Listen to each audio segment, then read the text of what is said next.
Bom dia, mais uma manhã com Deus, priorizando a palavra de Deus. E nesta manhã do dia 15 de março, nós vamos meditar de 1 Samuel, do capítulo 1 ao capítulo 3. E que a paz do Senhor encha o teu coração nesta manhã. Vamos iniciar 1 Samuel. São 2 livros, mas no original é o mesmo livro, não tem essa divisão. Alguns acham que Samuel foi escrito apenas por Samuel, né? Por isso leva o seu próprio nome. Mas nós sabemos que existem algumas partes do livro de 1 Samuel, 2 Samuel, que pode ter sido escrito pelo profeta Natã e por Gade, né? Porque eles registraram muitos atos de Davi. Então, possivelmente foi uma escrita compartilhada. E aí nós vamos finalizar o período dos juízes. Lembra que eu falei que Ruth ainda é o período dos juízes? E aí nós vamos entrar, né? Aí na parte da monarquia de Israel. O livro de 1 Samuel, ele vai trazer essa transição, né? Que foi um período aproximadamente aí de 110 anos. E mostra o surgimento e o desenvolvimento dessa monarquia, né? Um tempo totalmente novo para Israel. Nós podemos ver que no final do livro de Juízes, ele finaliza o livro de Juízes falando: naqueles dias não havia rei em Israel, e cada um fazia o que achava reto aos seus olhos, né?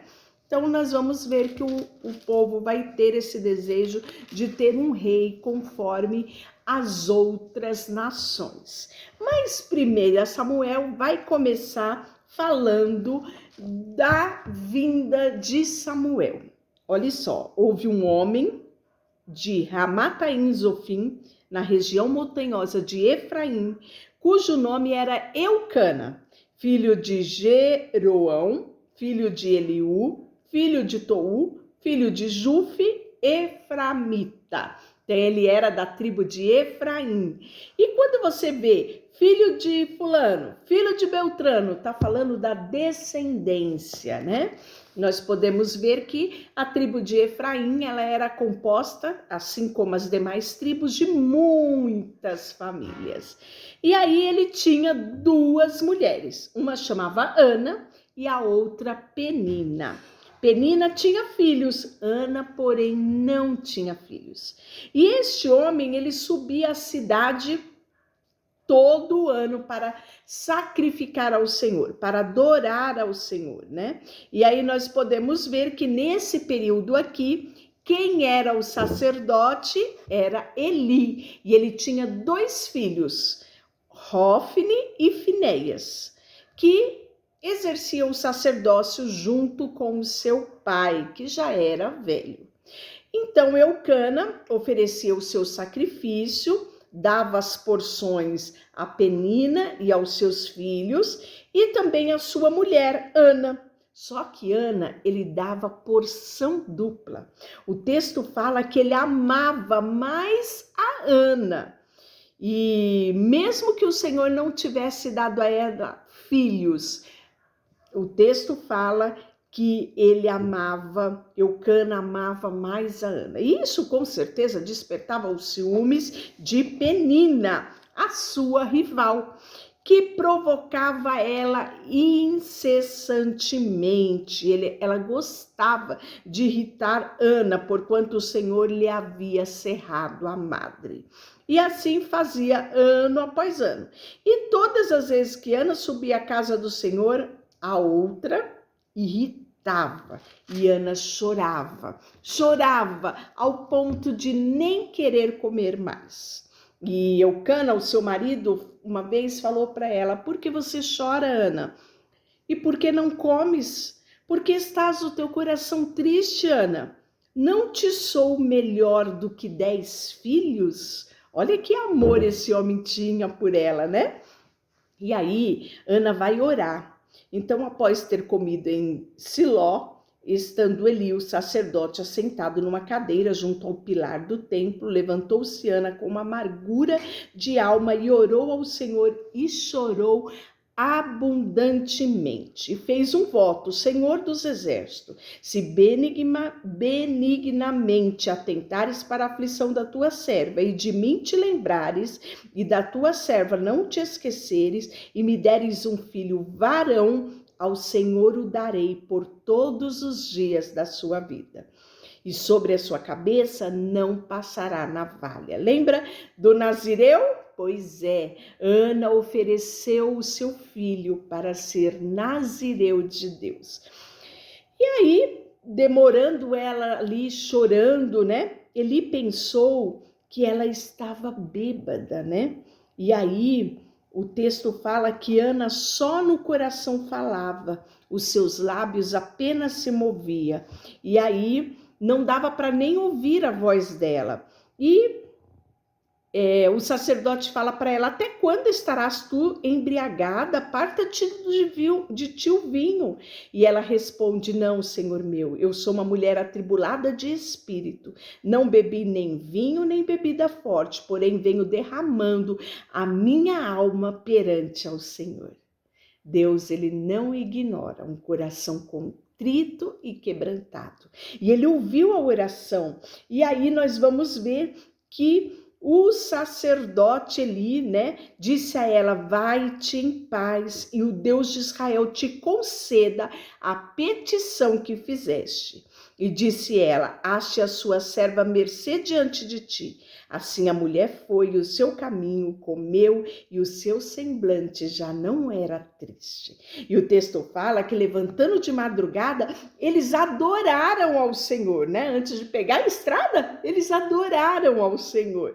E Eucana, quando chegou em Ramá, que é onde eles moravam, o texto fala que ele coabitou com Ana, sua mulher, e o Senhor se lembrou de Ana, e ela concebeu e teve um filho homem, a quem chamou de Samuel.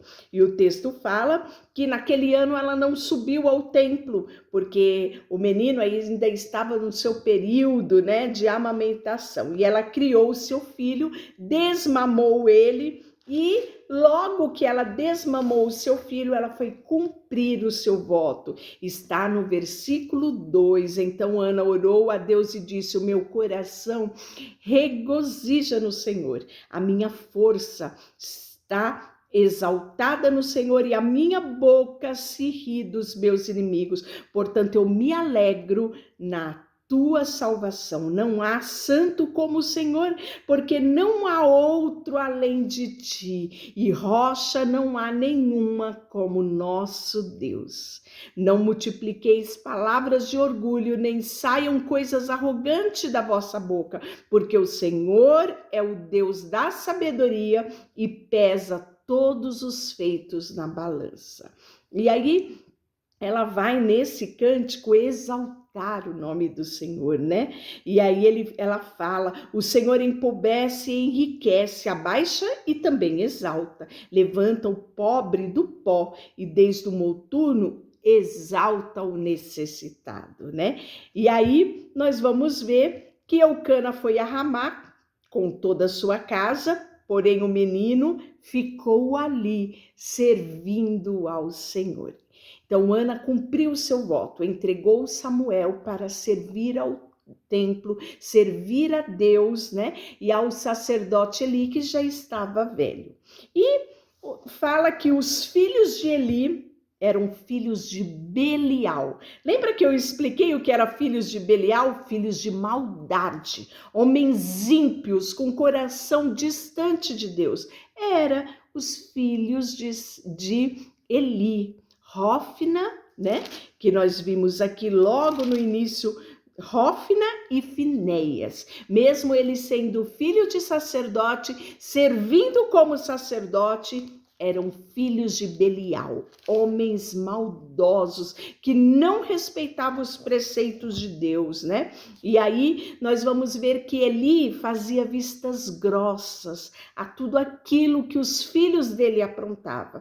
E isso O texto fala que isso se tornou abominação aos olhos do Senhor e Deus rejeitou os filhos de Eli como sacerdote, né? E o texto fala que todas as vezes que Ana subia ao templo, levava uma veste sacerdotal para o seu filho e Eli abençoava Eucana e a sua mulher. E teve uma vez que ele disse: o Senhor te dê a esta mulher filhos, muitos filhos, em lugar do filho que ela devolveu ao Senhor. E quando ela voltou, o texto fala que o Senhor a abençoou. Ela concebeu e ela teve 3 filhos e 2 filhas. E o jovem Samuel crescia diante do Senhor.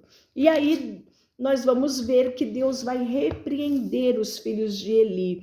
Deus, ele fala a Samuel numa visão. Capítulo 3, o jovem servia ao Senhor perante Eli. Naqueles dias, a palavra do Senhor era muito rara e as visões não eram frequentes. Certo dia, estando ele deitado no lugar de costume, o sacerdote Eli, cujos olhos já fechava e escurecia ao ponto de não poder ver, e tendo deitado também Samuel no templo do Senhor em que estava a arca, antes que a lâmpada do Senhor apagasse, o Senhor chamou o menino: Samuel, Samuel, e este respondeu: eis-me aqui.